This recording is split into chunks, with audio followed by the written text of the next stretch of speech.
In the UK, Prime Minister Rishi Sunak's government is facing growing pressure over the sale of weapons to Israel.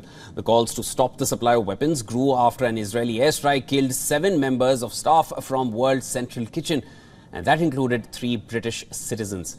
The UK's Foreign Secretary David Cameron has said that Israel cannot take UK's support for granted. However, over the debate of sending arms to Israel, Cameron has remained silent. This stance has been criticised by former Prime Minister Boris Johnson. Johnson says that banning arms sales to Israel would be quote-unquote insane. The UK government is waiting for legal advice on whether or not selling arms to Israel is in breach of international law. Sunak is also facing calls to reveal any legal advice he has been provided on whether or not the Israeli government has breached international law. According to Chairperson of UK Parliament's Foreign Affairs Select Committee, Alicia Kearns, the government has already received advice that Israel's actions are illegal and has declined to publish it. The UK has always been a key ally of Israel, just like the US. However, after the killing of British citizens in Gaza in the recent attack, public sentiment has taken a sort of a U-turn. Opposition parties, Labour, the Liberal Democrats and the Scottish National Party have called for the suspension of arms sales to Israel.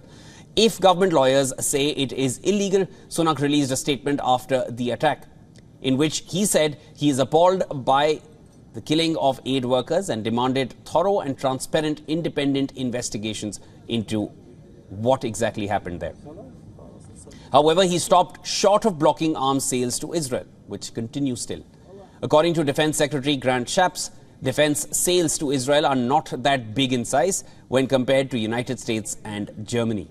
If UK decides not to send Israel weapons, it would be a significant step in Britain's foreign policy. Also, it will set Britain apart from a number of its allies.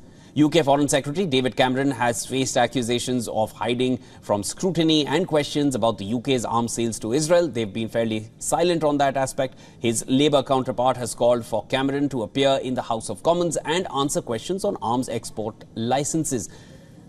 Meanwhile, in the US, former House Speaker Nancy Pelosi signed a letter from dozens of congressional Democrats to President Joe Biden and Secretary of State Anthony Blinken, urging a halt to weapons transfers to Israel.